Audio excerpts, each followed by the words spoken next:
Bismillahirrahmanirrahim.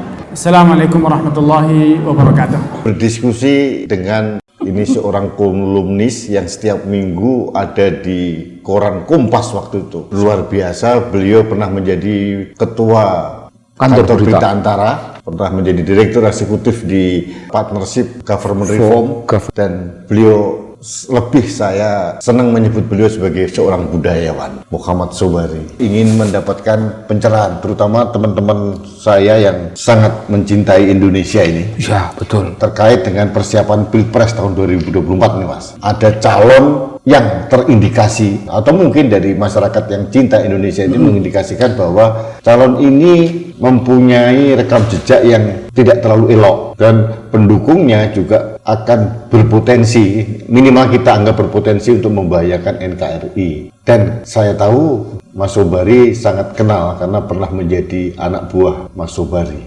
Yohanes Anies Baswedan. Iya, betul. Pertanyaan saya singkat, apa sih bahayanya kalau orang seperti ini menjadi pemimpin Indonesia? Kalau tidak ada pendukung dari kalangan orang-orang yang mengagungkan ideologi non-Pancasila, kalau mereka tidak punya impian dalam perjuangan negara dengan model kepemimpinan kekhilafahan, tanpa itu pun calon yang kita sebut ini tidak membahagiakan untuk pemimpin. Tapi untuk kawan, untuk sesama warga negara, silahkan, tidak apa-apa.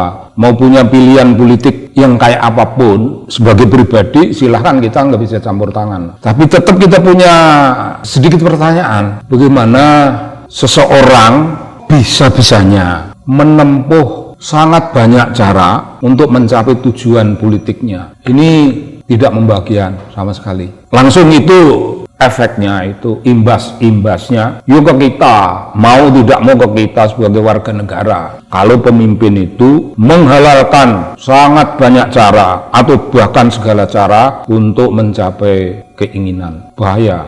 Terbukti umpamanya dia menganggap dia punya rekam jejak yang patut dihargai. Saya sejauh dia menjadi gubernur, saya tidak menemukan itu karena tidak ada, bukan karena saya tidak menemukan, itu karena tidak ada secara objektif. Jadi ini pakai ilmu sebagaimana nampaknya di mata, yang sebagaimana nampaknya di mata itu saja bisa ditipu, apalagi kalau yang sebagaimana nampaknya itu hanya kita catat beberapa unsur yang penting. Jejak dia itu apa sebagai gubernur? Kan tidak ada. Tapi kan dia seorang intelektual, doktor S3. Apakah memang sebelumnya kalau dianggap itu, kalau jadi pemimpin tidak akan membahagiakan, dan justru mungkin kalau pengikutnya yang khilafah tadi membahayakan kita, apakah mungkin rekam jejak dari dulu memang begitu atau gimana? Mas Sobari kan lebih tahu daripada saya. Gelar doktor tidak boleh dipertaruhkan, tidak menjamin di meja perpolitikan, tidak boleh dipertaruhkan. Tidak boleh, tidak usah dibangga-banggakan. Nggak usah dibangga-banggakan, apalagi kalau kedokterannya itu tidak kontributif terhadap pola dan corak kepemimpinannya. Tidak kontributif itu artinya dokter itu tidak cukup memberi dukungan atau dorongan atau memberi sesuatu insight ketika dia menghadapi suatu persoalan tertentu. Dokter itu harus ada setiap hari. Mau mengambil kebijakan tentang ini, bagus enggak ini? Kita melarikan diri dari program yang sudah terdaftar, ini program tiba-tiba lari ke balapan Formula E. Ini kira-kira menambah apa? Ya, dokternya itu mengontrol. Apalagi ada stafnya itu 70 berapa itu? TGUPP. Ya, apa gunanya? Kelihatannya stafnya itu tidak didaya gunakan karena kesalahan dia sendiri. Dia pasti melihat stafnya itu kan, andai pun ada yang dokter, karakter dia menganggap dokter itu lebih rendah dari aku. Dan nggak ada konsultasi. Itu aja sudah sesuatu yang menjerumuskan. Kalau ingin konsultasi, jangan memandang orang itu dokter atau tidak, orang itu berpengalaman atau tidak, orang itu punya imajinasi atau tidak. Dan dari 70 orang yang dibayar dengan duit APBD, itu pasti adalah wisdom. Kalau tidak tahu tentang the technicality of one particular project, hal-hal teknisnya nggak tahu, tapi dia tahu wisdomnya. Dan wisdom itu kalau dia mampu dan seharusnya mampu, ya dia jabarkan wisdomnya ini, maka begini. Kalau begitu nggak saya berfungsi. tertarik dengan yang tadi itu.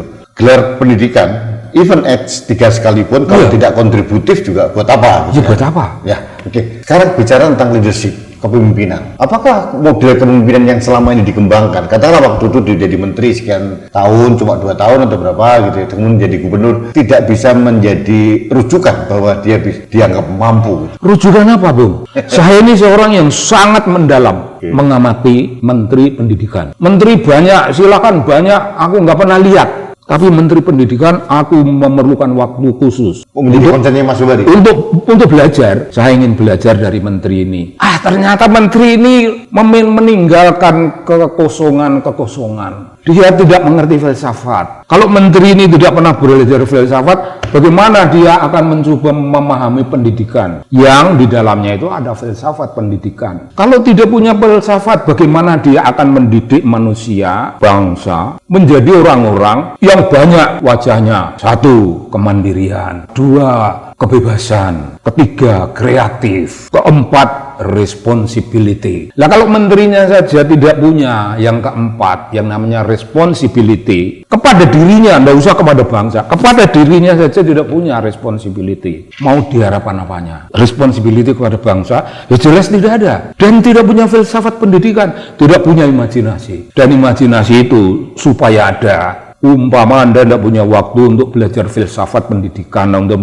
filsafat manusia. Umpama Anda nggak punya itu, karena Anda bisa membaca novel. Ada banyak pilihan novel yang berbicara tentang bagaimana manusia harus mandiri, tentang bagaimana manusia harus menjadi manusia yang dignified. Ya, dunia pendidikan ya harus berbicara tentang independensi, freedom.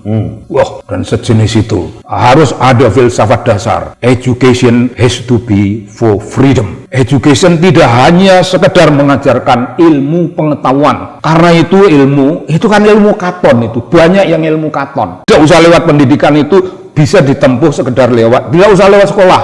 Serius, bisa ditempuh lewat tempat-tempat kursus, kan bisa itu, tidak harus formil lewat itu. Tapi karena pendidikan itu tidak boleh hanya sekedar satu bidang dan dia fasih, dia mendalam bidang itu belum cukup. Itu harus banyak bidang, dan dari antara begitu banyak bidang itu, dia harus tumbuh sebagai pribadi yang punya spirit kemandirian, yang punya spirit untuk otonomi, berpikir otonom, merdeka. Maka rumusannya itu tadi. Ini sudah diberikan, tetapi ada unsur pendidikan ini belum berbicara tentang education for freedom. Dan ini tidak ada yang membicarakan ini. Sejauh dari Orde Baru sampai ini kan tidak ada yang berbicara begitu. Bahkan Pak Fuad, seorang yang sangat familiar, Pak Fuad Hasan, yang sangat hebat dalam filsafat, pun belum melupakan itu. Anies Baswedan pernah menjadi menteri dan Mas Sobari memberi analisis seperti tadi ya. Tidak ada yang mempunyai kemampuan dan tidak mempunyai kemampuan filsafat pendidikan yang mumpuni.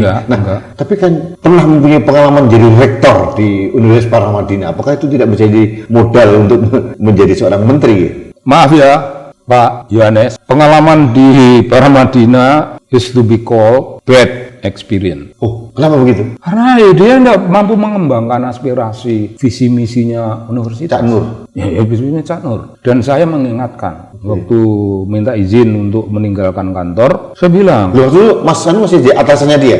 Masih. Oh, dia di mana sih, Mas? Partnership. Oh, dia ikut di situ? Di partnership dulu, dan minta izin saya akan... Loh, waktu itu jenengan sebagai direktur eksekutif, dia sebagai apa di partnership? Ada suatu layer yang berurusan dengan ya aneka macam yang berkaitan dengan salah satu dari Project Champions.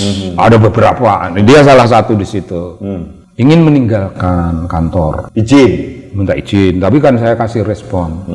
Anda bukan intelektual muslim sebagaimana imajinasi, sebagaimana citra orang-orang Paramadina. Anda bukan. Anda ngomong gitu? Iya. Jadi, Anda muslim, dan mungkin Anda intelektual, mungkin. Karena tidak otomatis loh. Orang yang punya gelar doktor itu intelektual, tidak otomatis.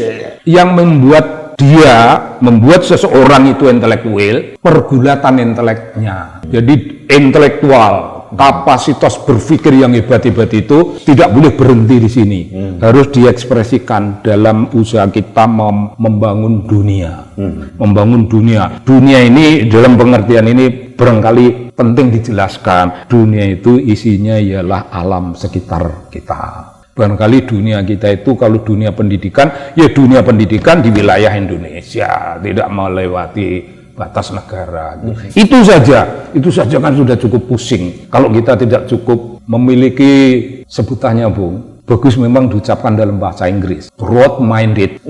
Kalau tidak broad-minded, orang itu myopik, ya janganlah menjadi pendidik.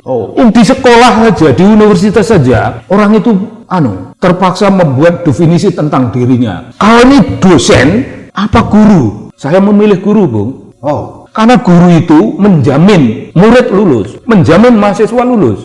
Kalau dari kelas kita, mahasiswa nggak lulus, dosa itu ada di tangan dosen, di tangan guru. Di tangan guru. Kalau di tangan dosen nggak lulus, nggak apa-apa, silahkan. Tapi kalau guru, karena guru itu nuntun anak. Bung, you akan masuk ke wilayah teori yang sebutannya sejarah. You akan memasuk wilayah teori dan pengalaman kesejarahan, nanti memasuk wilayah ideologi. Anda harus paham. Anda akan juga memasuki wilayah dunia novel, bukan untuk membuat Anda ahli novel, untuk membuat Anda ahli ilmu sosial. Anda belajar sejarah untuk ahli bidang ilmu sosial, bukan untuk jadi sejarawan. Jadi dituntun untuk bidang-bidang dituntun. Dan kamu tahu, Bung, aduh, kamu ngeringkes buku kok nggak beres ini. Coba ringkes, diulang yang kedua. Tak kasih kata kunci, mulai begini. Jangan ngutip dari buku. Kalau ringkesanmu itu harus datang dari gagasanmu supaya ini ringkas. Anak harus lulus, nggak boleh nggak lulus guru. Tapi bagaimana kalau seorang menteri tidak pernah menjadi guru? Saya tidak percaya bahwa dia memiliki kesadaran akademik. Pertama filosofis, yang kedua pedagogi, filosofi dan pedagogi, dan yang ketiga itu dunia yang simplemente lah. Simplemente itu artinya, kan Anda dengar itu anak dari universitas sana itu lulusnya begini. Universitas sana itu tidak lebih baik dari kita. Itu agak ecek-ecek. Kita harus lebih tinggi. Apa dia punya pengetahuan membeda-beda? Saya kira tidak. Dia generasi hari ini, bukan generasiku, bukan generasi Anda. Jadi generasi hari ini, bahkan dia barangkali itu masih bisa masuk ke generasi milenial. Generasi yang belum memikirkan apa yang akan dilakukan. Jadi kalau begitu, riskan sekali kalau orang seperti jadi pemimpin. Sangat riskan. Nah, kita harus ngomong, salah yang memilih. Salah yang memilih dia menjadi menteri. Kalau dia menjadi menteri pemuda olahraga, tidak ada dosanya. Silahkan. Kan bagi dia yang penting itu gengsi. Lalu you mau jadi menteri sosial, silakan. Tidak sophisticated. Tapi dia sengaja memilih ini dengan menjual apa yang dia sebut pengalaman sebagai rektor.